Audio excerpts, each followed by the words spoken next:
Pendant la Seconde Guerre mondiale, la ségrégation reste en vigueur et aux yeux de l'état-major américain, les Noirs sont incapables de piloter un avion. Un groupe d'hommes exceptionnels réussit pourtant à surmonter les préjugés. Connus comme les aviateurs de Tuskegee, les pilotes noirs vont prouver leur valeur au combat. Faisant preuve d'habileté et de courage, le groupe de chasse afro-américain démentit brillamment les stéréotypes racistes. Ces exploits sont aujourd'hui entrés dans la légende. Grâce à des animations informatiques de pointe, nous avons pu reconstituer les combats des mythiques Mustangs à queue rouge.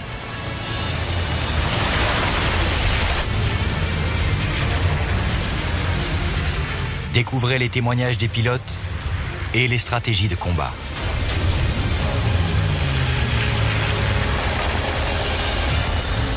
Les ailes de la guerre décollent avec les Tuskegee Airmen, l'escadron afro-américain.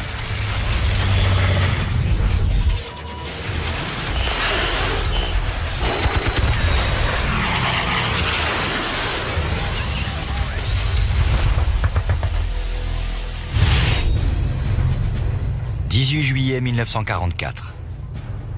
66 P-51 Mustang survolent l'Italie du Nord. Ces appareils appartiennent au 332e groupe de chasse, une unité composée de Noirs américains surnommés les aviateurs de Tuskegee.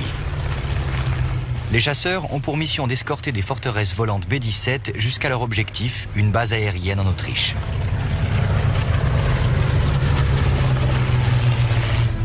Le capitaine Wendell Pruitt et son ailier, le lieutenant Lee Archer, volent avec le 302e escadron. Wendell et moi, on était inséparables. Je l'aurais suivi au bout du monde. Leader doué et sûr de lui, Wendell Pruitt a trouvé son ailier loyal et tout aussi talentueux en la personne de Lee Archer. Cette paire redoutable est surnommée le duo d'enfer au sein de l'escadron. On volait au-dessus des bombardiers en slalomant un peu. On était plus haut, donc il y avait moins de résistance dans l'air. Soudain, des appareils ennemis sont signalés à 3 heures. C'est une patrouille de ME-109 qui vole droit vers les bombardiers. Le duo d'enfer entre immédiatement en action.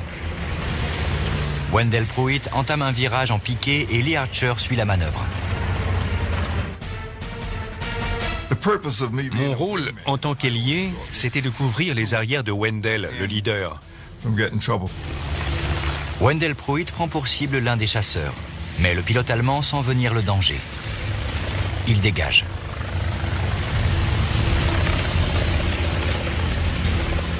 Luttant contre les forces d'accélération, Pruitt se lance à la poursuite du ME-109. Tout au long des violentes manœuvres, Lee Archer s'efforce de rester dans la queue du leader.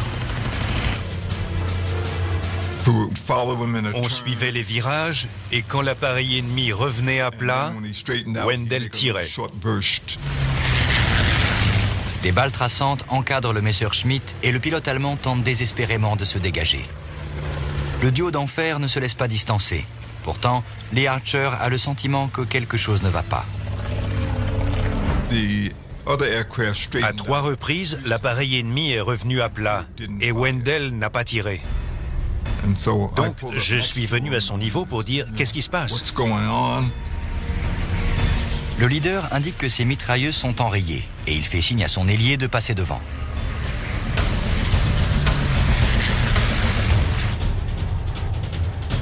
Lee Archer met les gaz pour rattraper l'appareil ennemi.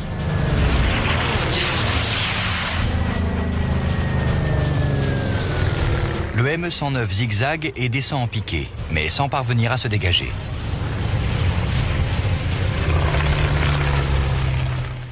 J'ai tiré et j'ai fait mouche. Ma deuxième rafale a touché l'aile droite et le pilote a sauté. C'est la première victoire de Lee Archer. J'ai tourné autour de lui jusqu'à ce qu'il arrive au sol. Là, je suis passé au-dessus. Il était debout avec son parachute à la main. J'ai balancé les ailes et j'ai fait un tonneau lent avant de repartir. C'était ma conception du combat aérien à l'époque.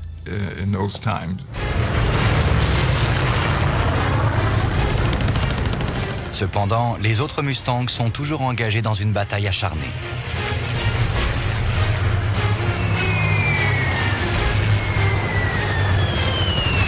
Une trentaine de chasseurs ennemis continuent en effet d'harceler la formation de bombardiers.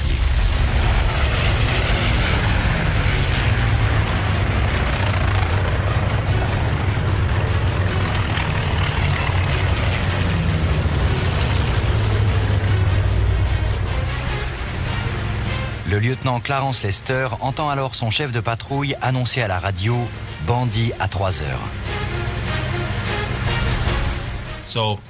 À ce moment-là, le chef de patrouille donne l'ordre de larguer les réservoirs pour aller à la rencontre de l'ennemi.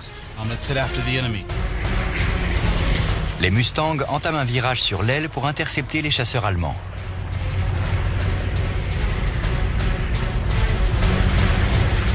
C'est alors que Clarence Lester repère une cible facile, une patrouille de ME-109 juste en dessous de lui.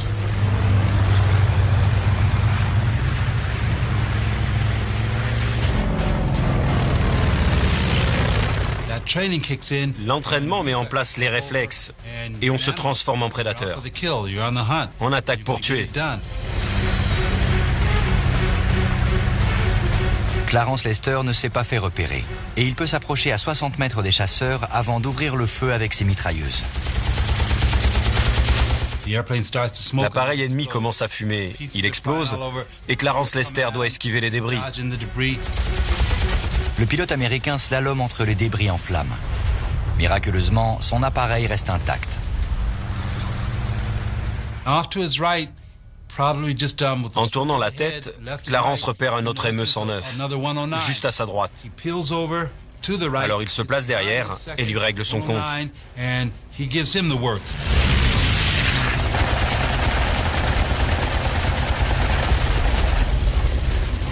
Le chasseur allemand tremble et prend feu. Habilement, Clarence Lester passe sur le dos. Il voit alors le pilote ouvrir la verrière pour quitter l'appareil en perdition.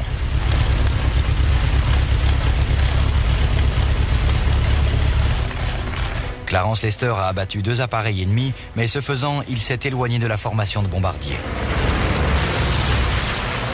Rasant la cime des montagnes, le pilote américain repère alors un ME-109 en dessous de lui à 3 heures. L'altitude, c'est la clé. Les pilotes de chasse appellent ça être sur le perchoir. Comme un oiseau qui voit quelque chose en dessous de lui. Donc Clarence Lester a l'avantage. Il peut piquer sur le Messerschmitt avant que le pilote ennemi n'ait le temps de réagir. Le pilote américain attaque en piqué. Il prend rapidement de la vitesse. Tandis que le moteur Merlin vrombit furieusement, le Mustang dépasse les 560 km/h. Clarence Lester appuie sur la gâchette et une rafale de balles traçantes frôle le nez du ME-109.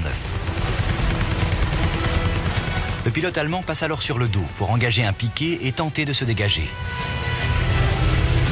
Une erreur fatale. Son appareil est bien trop près du sol.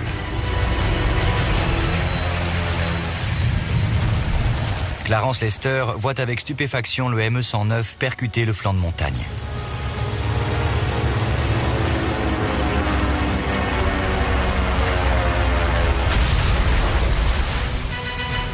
Exalté par ce combat intense, le pilote américain survole l'épave. À lui seul, Clarence Lester a éliminé 3 chasseurs ennemis.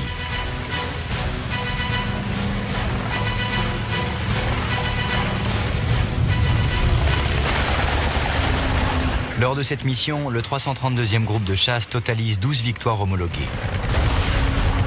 C'est le meilleur résultat de l'unité jusque-là.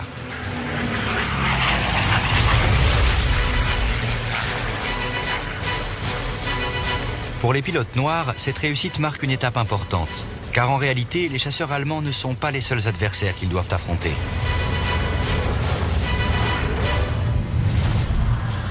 Le ministère de la Guerre américain juge en effet les soldats noirs incapables de maîtriser le maniement complexe des armes modernes. En conséquence, ils sont cantonnés à un rôle de soutien. Piloter un avion de chasse est hors de question. Lorsqu'Henry Arnold était chef d'état-major de l'armée de l'air, beaucoup de gens pensaient que les Noirs n'avaient pas les mêmes capacités. Mais nous, on savait que c'était faux. Sous la pression de la presse noire, de la NAACP, l'Association nationale pour l'avancement des gens de couleur, et même de sa propre femme, le président Roosevelt fait un premier pas en 1939.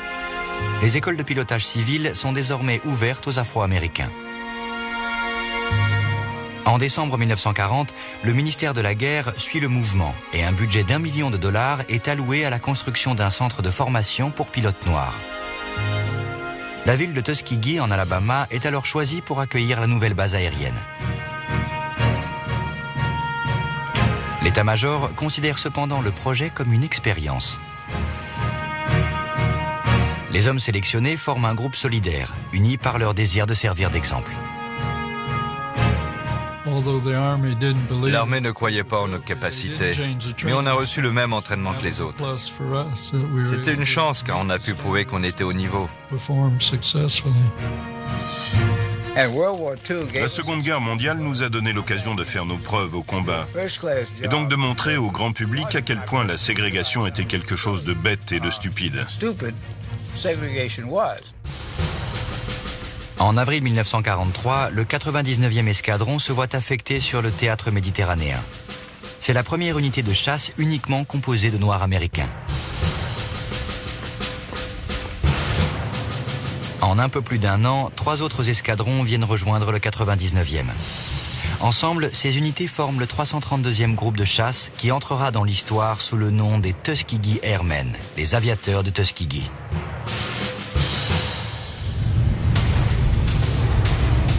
« 24 août 1944.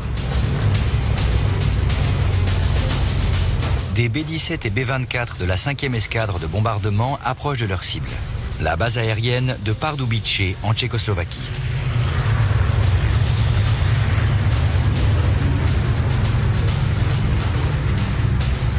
Les bombardiers américains sont escortés par 52 Mustangs à queue rouge du 332e groupe de chasse.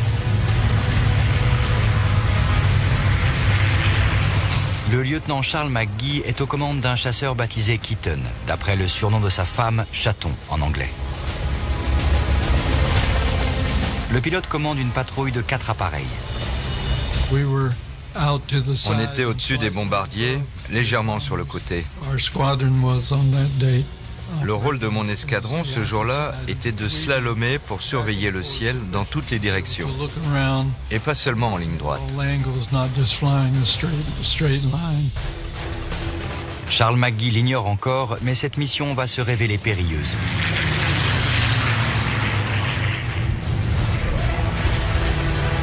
Au-dessus d'un aérodrome ennemi ravagé par les bombes, le pilote devra en effet livrer le combat de sa vie. Face à un adversaire tenace et expérimenté, Charles McGee n'aura d'autre choix que de repousser ses limites comme jamais auparavant.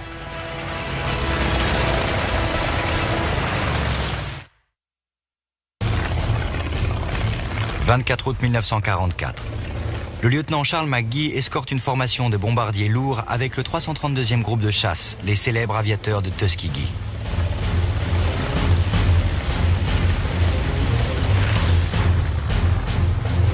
L'objectif est un aérodrome allemand situé à Pardubice en Tchécoslovaquie. Pour avoir l'honneur d'effectuer des missions de combat, les pilotes de chasse noirs ont dû vaincre le racisme et l'ignorance. Chaque sortie représente donc une occasion précieuse de démentir les préjugés de l'état-major.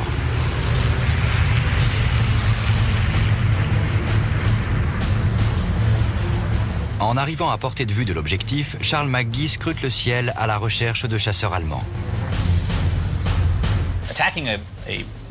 Quand on attaque un aérodrome, on attire forcément les appareils ennemis. Le leader de l'escadron américain signale alors 2 FW-190 à 4 heures. Ma patrouille a été chargée de les empêcher de piquer vers les bombardiers. Charles McGee vire pour engager la formation ennemie. Sa patrouille de P-51 Mustang va devoir affronter le meilleur chasseur monomoteur allemand.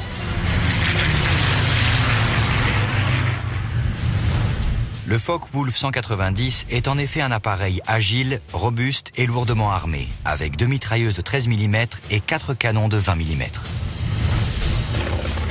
Charles McGee, lui, pilote un des premiers modèles de Mustang, le P-51C. Bien que cet appareil soit moins perfectionné que les séries ultérieures, il n'en reste pas moins un excellent chasseur.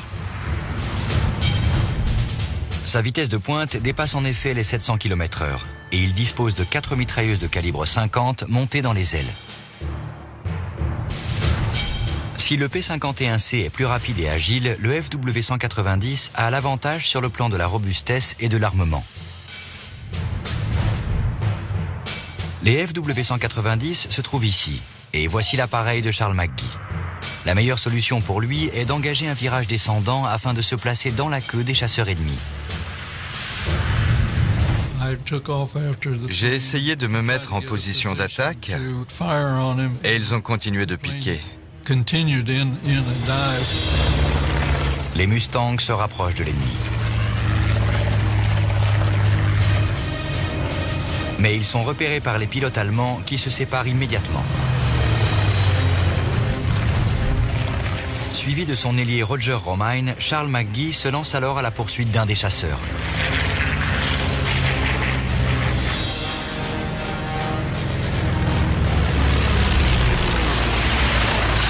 Le pilote allemand tente désespérément de se dégager. Sa vie est en jeu et il enchaîne virages et piquets pour semer les Mustangs. L'appareil ennemi a piqué très vite et il a engagé une série de manœuvres évasives. Il a essayé d'entraîner Charles McGee dans un combat en ciseaux, une succession de virages.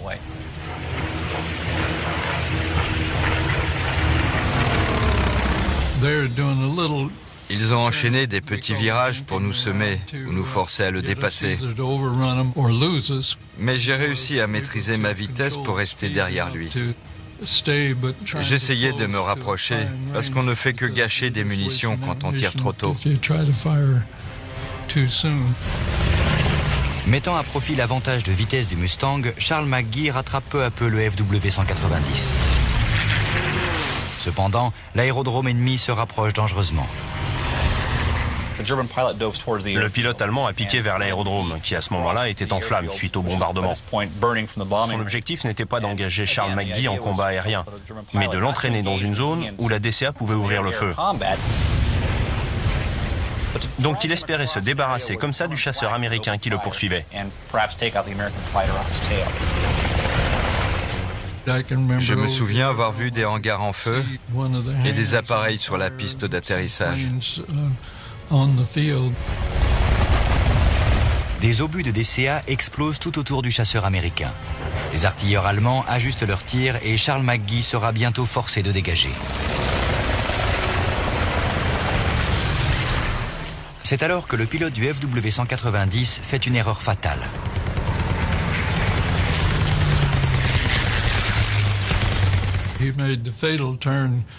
Il a viré à droite. Je crois qu'il essayait de s'échapper dans la fumée qui montait de l'aérodrome. Mais ce n'était pas la bonne chose à faire à ce moment-là, parce que j'étais justement en position d'ouvrir le feu sur lui.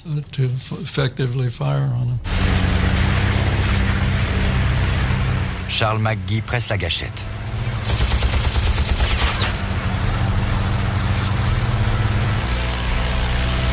Les 4 mitrailleuses de calibre 50 crépitent, ne laissant aucune chance aux chasseurs allemands.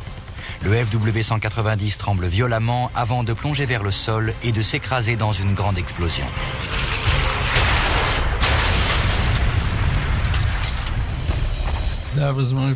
C'était ma première victoire. Et bien sûr, j'étais très excité. Il y avait toujours des tirs de DCA. Donc j'ai évité de voler en ligne droite. J'ai continué à zigzaguer à basse altitude pour m'éloigner de la DCA disposée autour de l'aérodrome. Roger Romine, qui avait perdu Charles McGee au cours de la poursuite, rejoint alors le leader. Les chasseurs victorieux reprennent ensuite position, aux côtés de la formation de bombardiers. Au cours de l'été 1944, le 332e groupe de chasse continue d'effectuer des missions d'escorte. Les pilotes noirs acquièrent ainsi progressivement une réputation de discipline et d'efficacité. Stars and Stripes, le journal officiel des forces armées, parlait des missions du groupe de chasse nègre.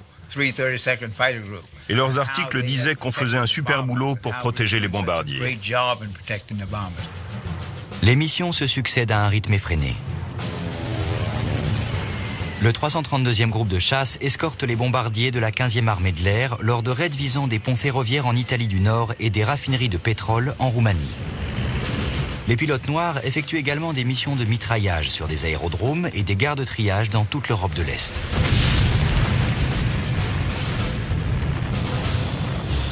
Cependant, l'activité aérienne allemande diminue. Les chasseurs ne rencontrent que peu d'opposition et le mois de septembre entier passe sans nouvelle victoire pour les aviateurs de Tuskegee. En octobre, la Luftwaffe fait toutefois un retour en force.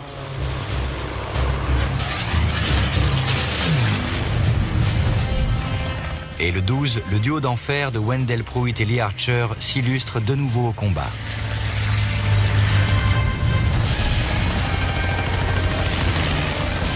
Lors d'une bataille aérienne épique, l'ailier de la célèbre paire entre en effet dans l'histoire comme le seul aviateur de Tuskegee à avoir obtenu le titre d'as.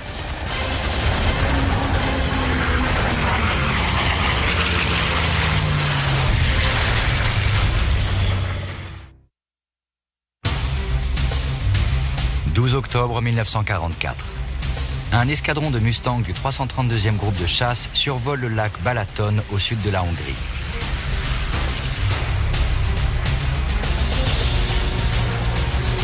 Après une mission d'escorte, les chasseurs rentrent à la base en Italie. Parmi la formation se trouve la paire connue sous le nom du duo d'enfer, le capitaine Wendell Pruitt et son ailier, le lieutenant Lee Archer. Lorsque les chasseurs américains atteignent le rivage sud du lac, des petits points noirs apparaissent à l'horizon. Une nuée de ME-109. Je n'avais encore jamais vu autant d'appareils allemands et je me suis dit, cette fois, c'est peut-être la fin. Le duo d'enfer n'hésite pas un instant, de même que les autres pilotes. On n'a pas essayé de prendre la fuite. Ok, ils sont aussi nombreux que nous, on attaque. Après avoir mis les gaz et armé les mitrailleuses, les aviateurs de Tuskegee se lancent au combat avec détermination. Le vrombissement des moteurs à piston et le bruit saccadé des rafales s'entremêlent alors au-dessus du lac Balaton, déchirant brutalement le silence. Tandis que la bataille fait rage tout autour, Wendell Pruitt choisit une cible. Les deux Mustangs vont faire une passe de face. Un ME-109 se trouve juste devant eux. Lancé à pleine vitesse, le duo d'enfer croise le chasseur ennemi. Lee Archer vient ensuite se placer derrière Wendell Pruitt qui vire à gauche pour engager la poursuite. Wendell passait devant et j'essayais de rester derrière lui. C'était un excellent pilote et pour réussir à le suivre, il fallait vraiment se donner à fond. Le virage très serré de Wendell Pruitt prend l'ennemi par surprise. Et les 4 mitrailleuses du Mustang entrent en action. Le pilote allemand quitte l'appareil en perdition.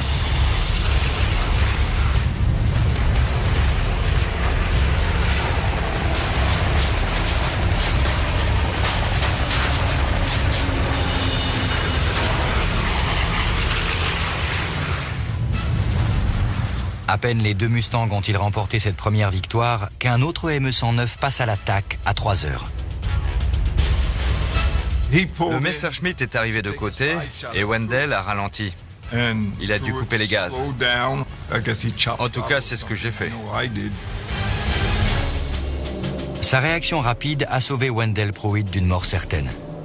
Couper les gaz lui a en effet permis d'esquiver l'attaque et en manœuvrant délicatement, il peut maintenant forcer le ME-109 à passer devant lui.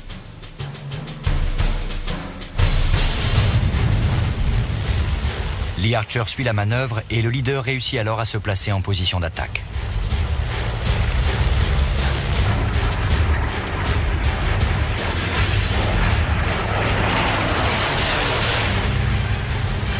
Mais soudain, un autre chasseur allemand intervient.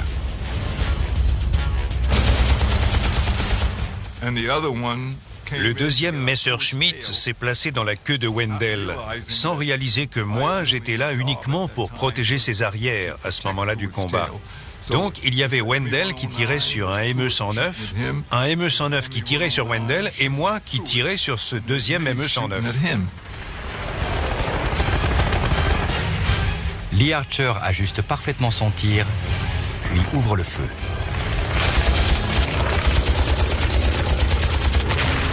Le ME-109 plonge vers le sol en laissant derrière lui une traînée de fumée.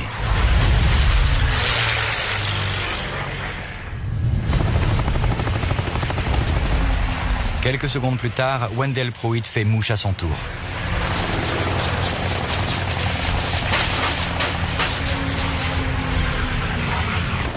C'est une nouvelle victoire pour le duo d'enfer. Les deux pilotes n'en ont pourtant pas encore fini et ils replongent au cœur de la bataille. Wendell a fait un grand virage pour revenir vers les autres appareils. Sur le moment, ça ne m'a pas vraiment paru une excellente idée.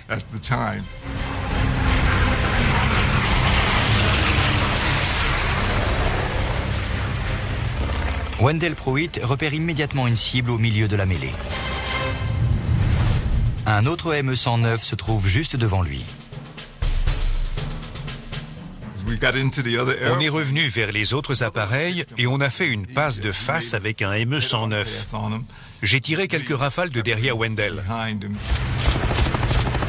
Les deux Mustangs foncent vers le chasseur allemand. Leur mitrailleuse crépite.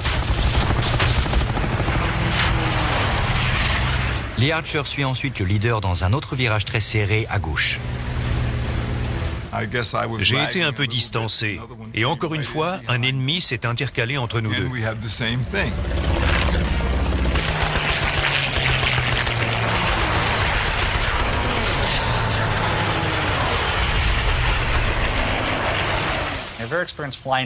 Ils avaient l'habitude de voler ensemble. Donc Wendell Pruitt a probablement trouvé une manière de présenter des cibles à son allié. Ils se sont fait avoir. Ils n'ont pas vu le deuxième appareil à 100 mètres derrière, armé jusqu'aux dents. De nouveau, les mitrailleuses de Lee Archer entrent en action. Quand j'ai tiré, il a réalisé que j'étais derrière lui et il a commencé à zigzaguer. Mais il n'a pas engagé de grands virages. Les manœuvres évasives du pilote ennemi restent vaines.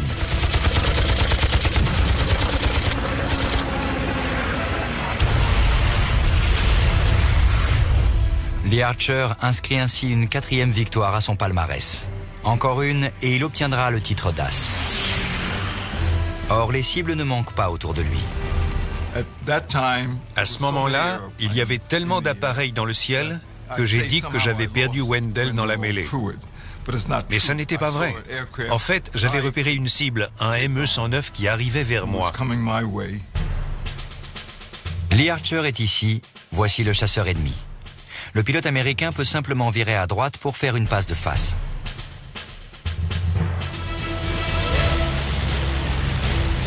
En un éclair, les adversaires se croisent. Puis, ils commencent à tourner en cercle. Celui des deux pilotes qui réussira à boucler le virage le plus serré pourra se mettre en position d'attaque et petit à petit, le ME-109 prend l'avantage. Les canons du chasseur allemand sont braqués sur le Mustang, prêts à tirer la rafale fatidique. Lee Archer n'a que quelques secondes pour réagir. « 12 octobre 1944. Les aviateurs de Tuskegee livrent une bataille acharnée contre une multitude de ME-109. Lee Archer est engagé dans un combat tournoyant et son adversaire menace de prendre l'avantage. Lorsque tout à coup, il repère un autre appareil ennemi.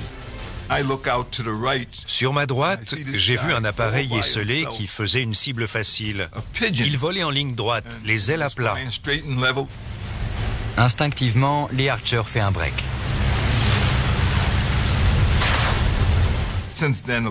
Depuis, beaucoup de gens m'ont posé la question. Mais quand vous avez viré, qu'est-ce qui s'est passé avec le type qui était derrière vous? Je l'ai complètement oublié. Et je crois que c'est à ce moment-là que j'ai été touché à l'aile gauche. C'était probablement un tir de canon parce qu'il y avait un énorme trou en dessous de l'aile. Lee Archer engage la poursuite.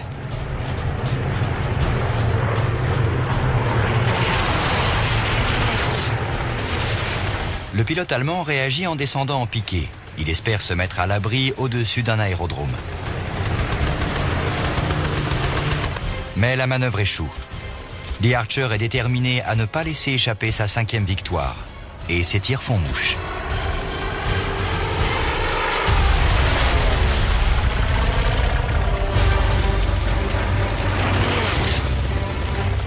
Le pilote américain a certes abattu un appareil ennemi, mais il a rompu la formation avec Wendell Pruitt. Or, c'est strictement interdit pour un ailier, dont le rôle est de couvrir le leader en permanence. Ma seule préoccupation à ce moment-là, c'était de trouver une explication à donner à Wendell. Désormais esselé et presque à court de munitions, Lee Archer rentre à la base. Les 3 appareils qu'il a abattus en ce 12 octobre portent son palmarès à 5 victoires. Un accomplissement historique pour un pilote habile et combatif. Les aviateurs de Tuskegee ont désormais un as dans leur rang. Au cours de l'automne et de l'hiver 1944-45, le 332e groupe de chasse continue de mener des missions d'escorte. Début mars, le tableau de chasse de l'unité totalise 74 victoires officielles en combat aérien.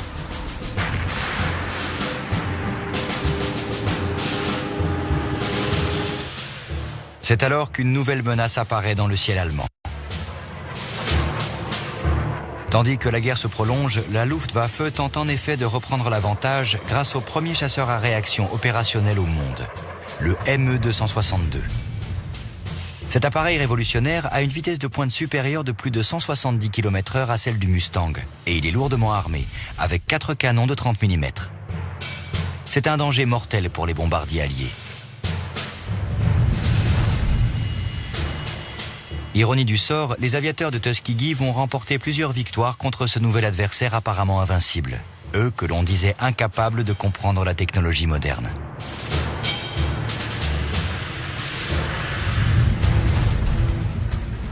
« 24 mars 1945.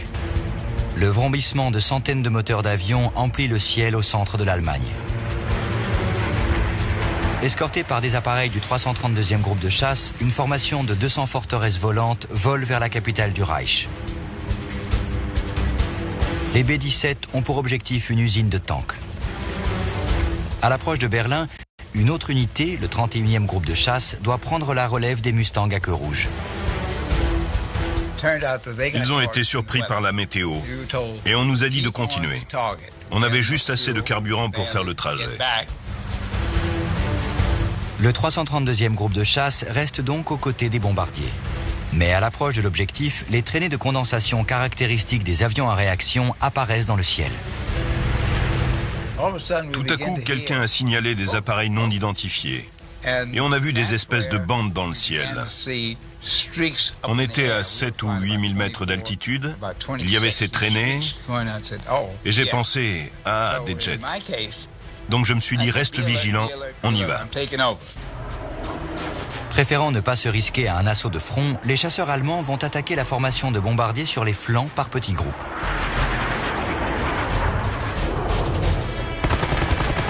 Une patrouille de 4 ME-262 ouvre le feu, puis dégage rapidement, sans laisser le temps aux Mustangs d'intervenir.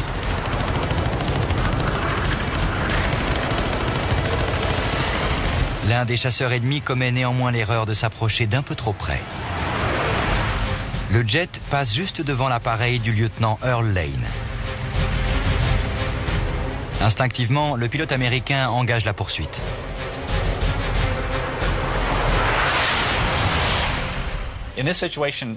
Alors Lane réussit quelque chose d'exceptionnel. Il est loin et il doit tirer avec un angle. Deux facteurs qui mettraient beaucoup de pilotes en difficulté.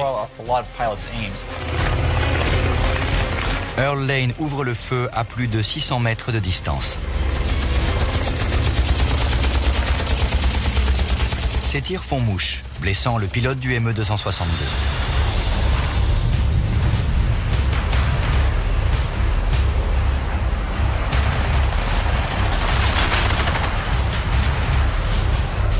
Le pilote allemand tire sur le manche pour grimper avant de quitter l'appareil en perdition.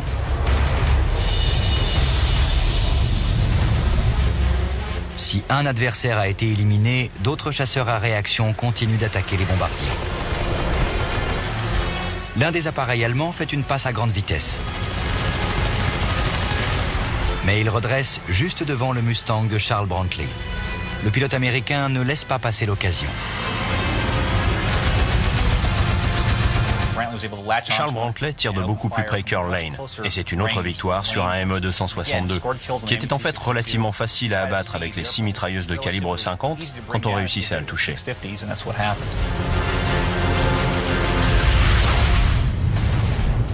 À l'arrière de la formation de bombardiers, le harcèlement des ME-262 est intense.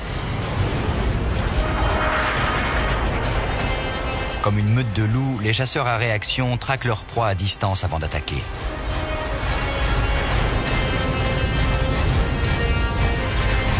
À la tête d'une patrouille de 4 Mustangs, le lieutenant Roscoe Brown scrute le ciel. Les chasseurs ennemis ne sont pas encore apparus dans le secteur dont il a la charge. J'étais engagé dans un virage à gauche et tout à coup, j'ai vu des jets qui grimpaient vers nous, à 7h et à 5h. Lancés à plus de 640 km/h, les chasseurs ennemis s'approchent rapidement. Les Mustangs représentent la seule protection des bombardiers. Et sans hésiter un instant, Roscoe Brown ordonne à ses hommes de larguer les réservoirs ventraux. Les chasseurs américains descendent en piqué, prêts à engager le combat.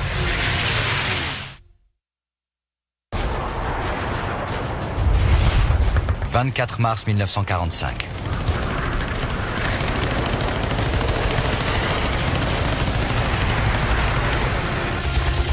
Les hommes du 332e groupe de chasse, les aviateurs de Tuskegee, affrontent avec succès le chasseur le plus sophistiqué de la Seconde Guerre mondiale, le ME-262.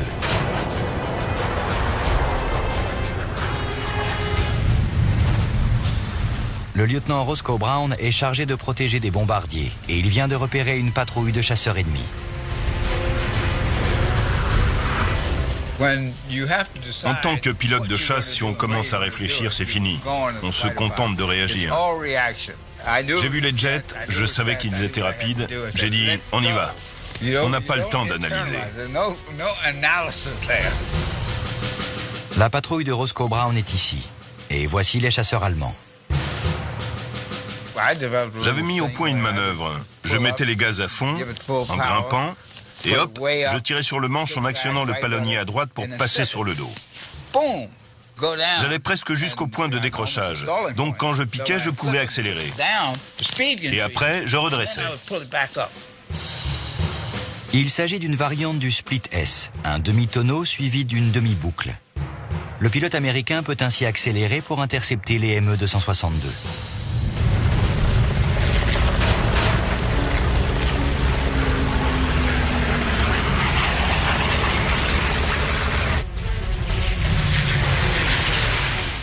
En sortant du split S, j'ai vu un chasseur et tout s'est passé en une fraction de seconde.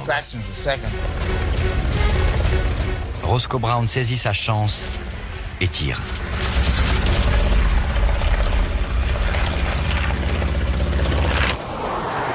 Le chasseur allemand prend feu et le pilote saute tandis que des débris se détachent de l'appareil. La victoire sera homologuée. C'est le 3e ME-262 abattu ce jour-là. Mais ça n'était pas encore fini. Suite à cette manœuvre très violente, j'ai perdu mon ailier, qui poursuivait quelqu'un d'autre. Donc je survolais Berlin à 7000 mètres d'altitude et je cherchais des appareils amis à qui je puisse me joindre. Là, j'ai vu une silhouette de Mustang à 12 heures. Je n'avais pas de contact radio, je ne savais pas qui c'était, mais je me suis dit, bon, je vais me joindre à lui. Roscoe Brown s'approche du Mustang qu'il prend naturellement pour un appareil ami. J'ai engagé un virage et là j'ai vu que cet appareil avait une croix allemande sur la carlingue. Or je savais que les Allemands avaient capturé les Mustangs et qu'ils s'en servaient pour infiltrer nos formations. Donc je me suis dit, bon, je vais m'occuper de lui. Roscoe Brown passe à l'attaque. Mais le Mustang prend la fuite.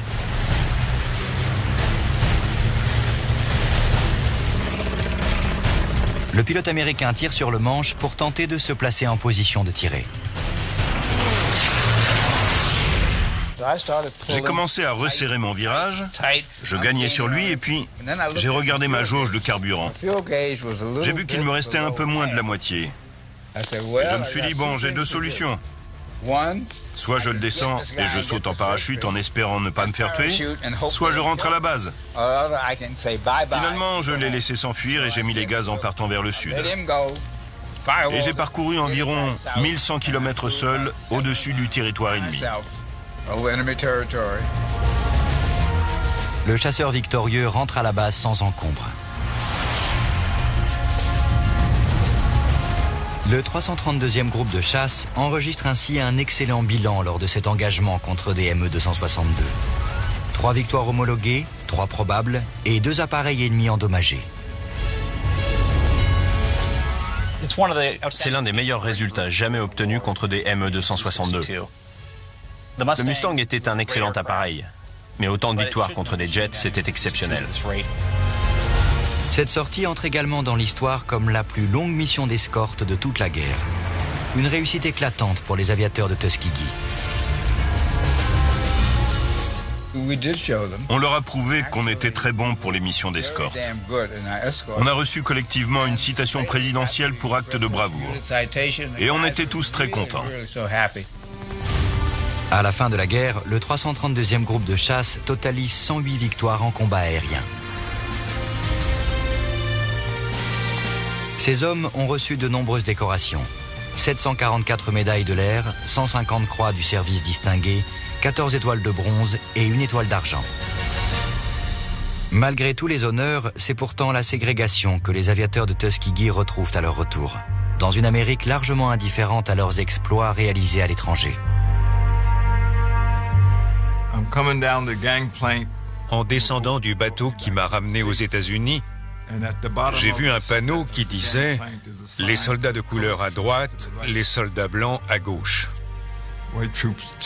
On était séparés de nouveau.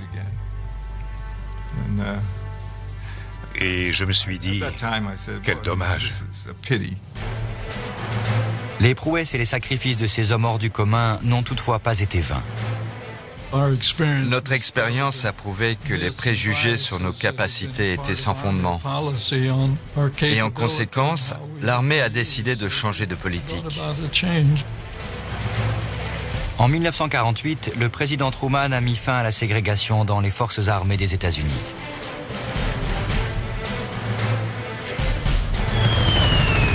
À travers leurs exploits dans le ciel européen, les aviateurs de Tuskegee ont contribué à ébranler les convictions racistes de la société américaine. Malgré le danger, un petit groupe d'hommes résolus et unis par l'adversité a ainsi dénoncé l'injustice fondamentale de la ségrégation. Un combat qui en annonçait d'autres, à la veille de la lutte pour les droits civiques.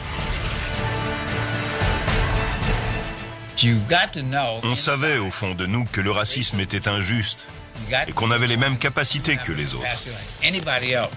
Donc on était certain de réussir si on nous en donnait l'occasion.